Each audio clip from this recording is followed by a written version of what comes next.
Pessoal, a análise da peça de teatro é a seguinte. O nome da obra é Um Inimigo do Povo, foi escrita em 1882, tá? Mas ela é tão atual, a mensagem dela é tão atual, é impressionante, é algo assim que não dá para entender. Parece que foi escrita hoje. Tem umas coisas assim que perpassam o tempo, né? E, enfim. O tema central dessa obra de teatro é conflitos entre o individual e o coletivo, tá? O que, que é importante para o individual, o que, que é importante para o grupo todo. Conflitos entre razão e emoção, conflito entre o que, que é idealismo e o que, que é pragmatismo, é uma coisa que está acontecendo muito hoje em dia. Nossa, gente, isso parece que é Brasil aqui. Entre justiça e poder, tá? Então, os temas centrais dessa peça são essas, assim, esse escritor, dramaturgo, né, não estava no Brasil, mas parece que ele entendeu muito bem o que acontece por aqui. Ele, ele foi um dramaturgo norueguês, tá? O que, que é um dramaturgo? Alguém sabe o que significa essa palavra, que parece um palavrão? Dramaturgo. Seu Que faz dramas, tipo peças de O teatro, que essas faz coisas? peças de teatro, exatamente. Mas não é usado só para teatro, pode ser para novelas também, tá? É isso mesmo, Isabela, tá antenada aí, né? Mas parece um palavrão, né? Seu dramaturgo. Então, é isso mesmo, é quem escreve. Não necessariamente drama, não precisa ser o drama, tá? O gênero, o estilo de teatro pode ser qualquer um.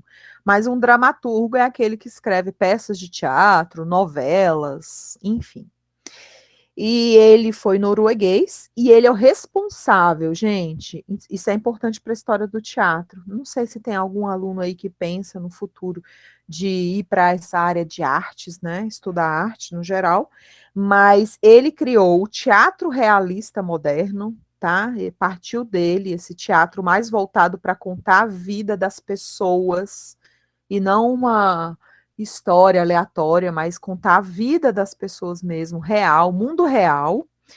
E também ele é responsável pelo teatro de ideias, que tem a ver também com isso, tá? Ou seja, falar sobre ideias no teatro, ideias centrais. Ah, vamos falar sobre economia, vamos falar sobre morte, doença, enfim, teatro de ideias, tá? Muitas obras desse artista, gente, foram consideradas muito escandalosas para a época, tá? Ele estava sempre é o que eu falei para vocês, à frente do tempo, sabe? É uma pessoa além. Então, para a época onde ele viveu, algumas coisas que ele escrevia era assim muito escandaloso, sabe? Muito demais para as pessoas da época. Mas ele assim, as obras dele podem ser caracterizadas assim como se ele estivesse estudando psicologicamente os personagens. E nessa peça específica isso acontece também. Tem um personagem principal que é muito analisado ao longo da peça toda. Eu estava até. A peça tem 5 atos, tá? É um drama, um super drama, tá? É uma estrutura típica mesmo de um drama realista do final do século XIX. Eu já vou até passar aqui só para mostrar para vocês os personagens, tá? A gente não vai ler ato por ato, ou ato por ato aqui, porque é muito longo. Vocês vão poder acompanhar a história todinha lá na minha sala de arte. Ou se vocês quiserem comprar o livro PDF, vocês podem comprar para ter para vocês, tá? Essa daqui é uma pintura desse artista, tá? Não tem foto, mas tem essa pintura dele aqui, ó. Henrik Ibsen, tá? Esse homem à frente do seu tempo, dramaturgo aí que revolucionou e criou muitas ideias de teatro que ainda existem hoje. Ele foi responsável por elas, tá? Ele nasceu em 1828 e essa obra foi escrita em 1882, tá bom? A primeira peça dele, ele lançou lá por volta de 1850, chamada Catilina, inspirada aí nas revoluções europeias. Muitas obras dele não foram reconhecidas, como eu falei para vocês. As pessoas achavam ele assim muito achavam meio berrante, assim, a palavra que eu usei, na verdade, não foi essa, assim, escandalosas, né? Então, nem todo mundo gostava das obras dele. Além de dramaturgo, escritor, poeta, ele mesmo também dirigia, né? Então, diretor de teatro também das suas obras. Deixa eu ver aqui, ó. Ah, sim, um dos teatros mais importantes da Noruega é o Teatro de Bergen. E ele foi diretor de teatro lá. Assumiu a direção do Teatro Norueguês de Christiania, também na Noruega, e em 1864 ele teve que sair do país por conta de um período aí de guerras, de invasões, de guerras, tá? Da Prússia. A Prússia invadiu a Noruega. Por quê, professora? O que aconteceu? Aí vocês podem pesquisar ou perguntar para o professor de história para saber um pouco mais, tá bom? E aí ele morou em outras cidades da Europa, como Roma e Munique. Em 1891, ele volta para a Noruega e morre em 1906. Beleza? O movimento artístico que se encaixa a essa obra de arte é o realismo, tá? O realismo ele é um movimento que surgiu aí logo após o romantismo, tá? O romantismo é um dos períodos aí de arte, tanto arte no modo geral, até para a literatura. Foi um movimento, um estilo ali desse período. E aí acaba o romantismo, vem o realismo, tá? O romantismo, ele era assim, muita expressões, emoções muito fortes, tudo era muita emoção. Na música, nas pinturas, no teatro, tudo era muita emoção. Aí vem o realismo. Peraí, gente, nem muita emoção, não. Vamos mostrar a vida real. Vida real, tá? Então, mais ou menos assim, sabe? Essa quebra, né? De nem tanta emoção, vamos falar um pouco da vida real. Não que a vida real não tenha emoção. É o que há, né? Mas, enfim. Então, esse movimento aí do teatro realista, tá?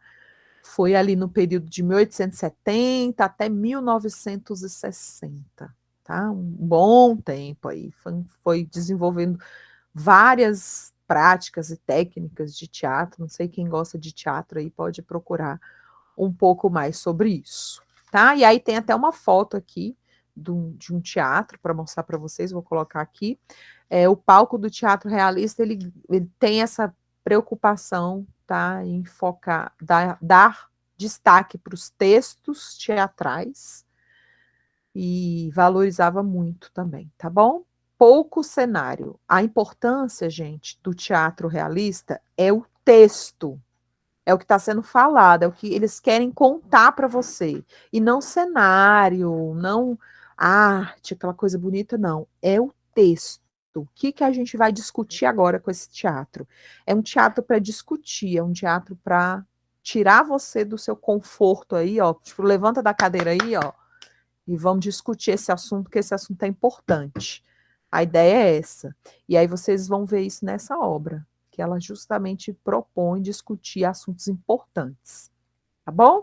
Aí tem um contexto histórico aqui de vários momentos em que Ibsen passou por algumas revoluções. Não vou entrar em foco agora nisso, tá? E aí aqui, ó, gente, como eu falei para vocês, eu queria mostrar, tem uma fotinha, ó, de um palco, de um teatro, aqui, um palco italiano, tá? Então, as características gerais dessa obra, ela não é uma simples obra de teatro, não, tá, gente? É uma obra aí literária. Então, ela tem um peso e uma importância muito grande. Como eu disse para vocês, ela, inclusive, é estudada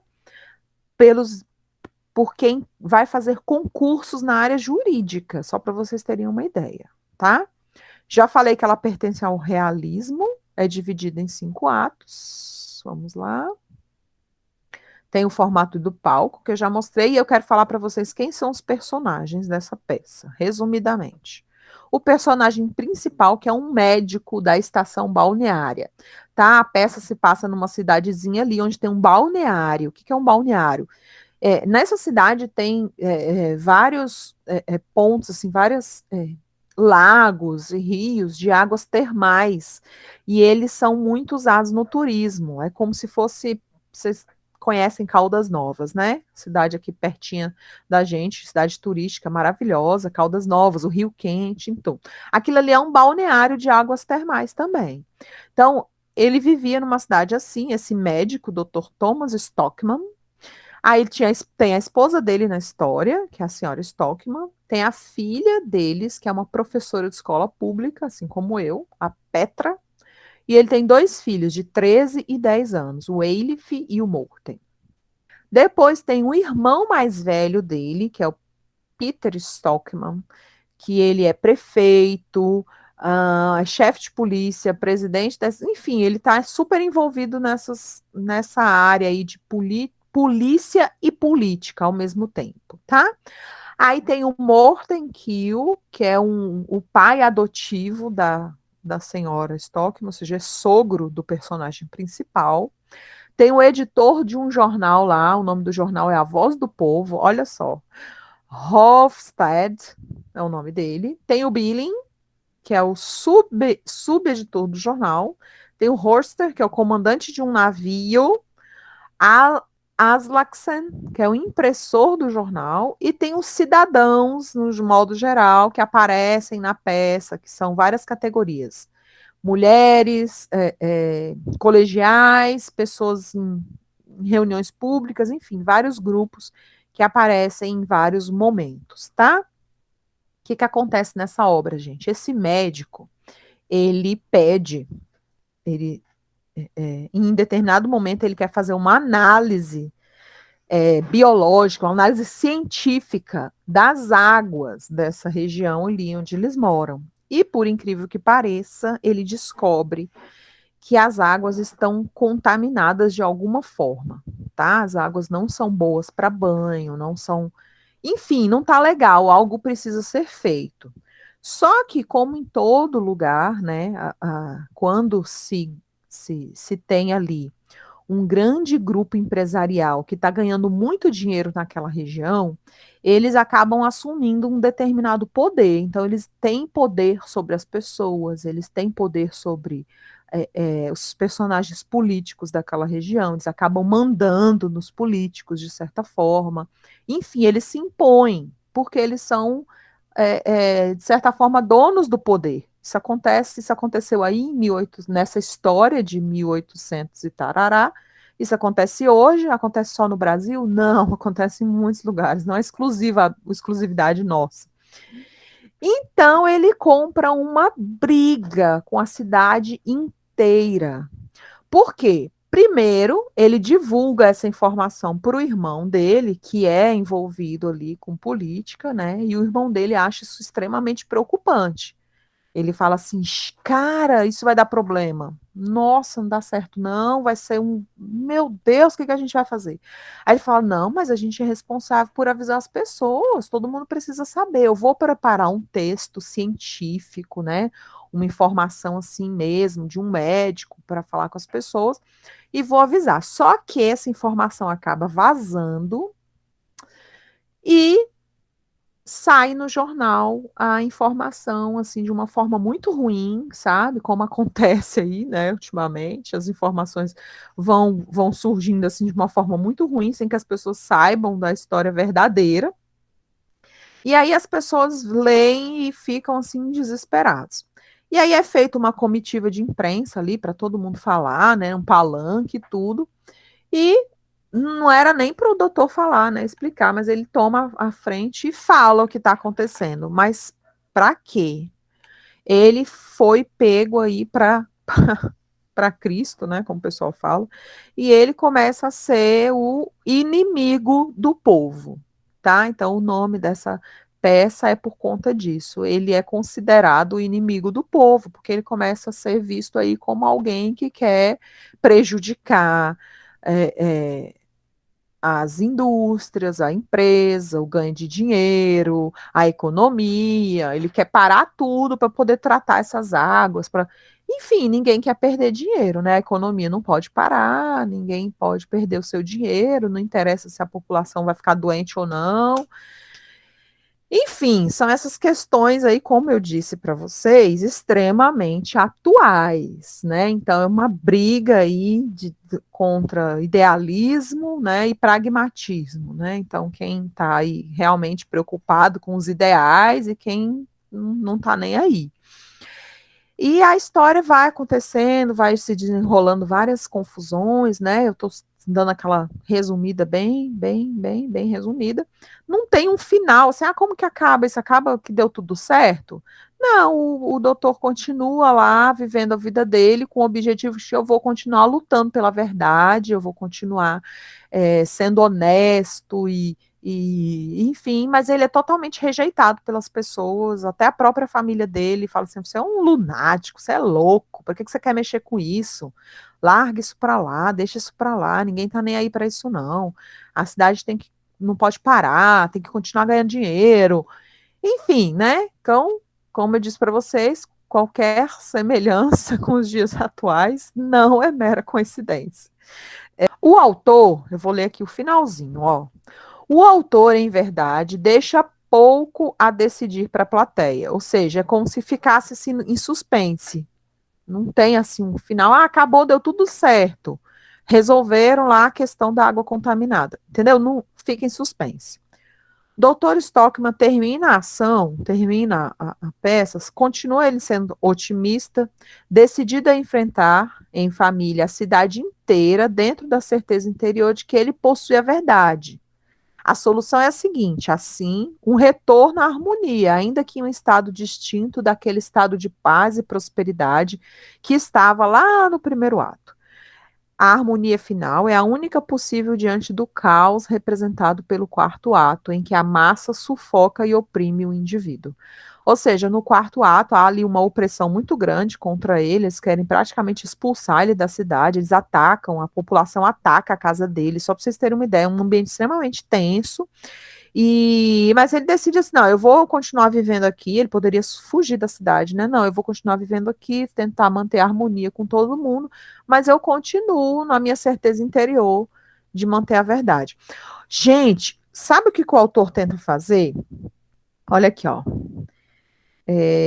Eu fiz até uma anotação aqui muito interessante. Ele sempre reforça o caráter positivo do Dr. Stock, uma pessoa de caráter que busca a verdade, tudo. E em nenhum momento, ele mostra o personagem com um dilema interior. Sabe o que é um dilema interior? Por exemplo, você é, você está lutando por alguma causa e a maioria das pessoas é contra. Por exemplo, você tem uma opinião formada sobre um assunto. E a grande maioria das pessoas que estão à sua volta é contra, tem uma outra opinião. E aí, por algum momento, você passa por um dilema interior, de você, por um acaso, entrar em dúvida, assim, será que eu estou certo ou será que eu estou errado?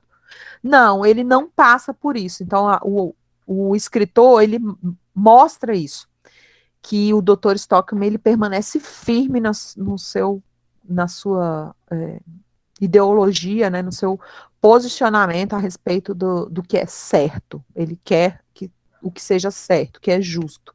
Ele vai em busca de justiça. Tá bom?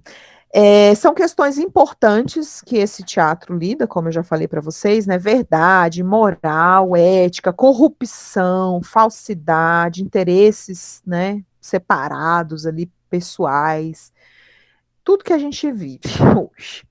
E são dramas de pessoas comuns, tá bom? Nem sempre a verdade e o bem geral triunfam diante de interesses particulares, tá? Então, o que é importante sobre essa obra é isso. Nem sempre a verdade e o bem geral de todo mundo vai triunfar sobre interesses particulares, porque às vezes quem tem o interesse, né? Quem é dono desses interesses particulares são pessoas que têm muito poder e que de alguma forma controlam e mandam na sociedade. Essas pessoas não são pessoas pobres, com certeza não são pessoas pobres.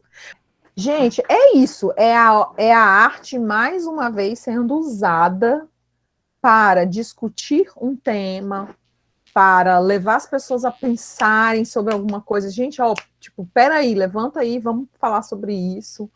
É, tentando ajudar as pessoas a formarem as suas opiniões, tá? E é isso, a arte, mais uma vez, servindo para isso, para discutir assuntos importantes. Meninos, valeu aí pela força, tá? E fiquem com Deus. Tamo junto, precisando de mim, pode falar comigo, pode me chamar, que a gente tá aí junto. Um cheiro.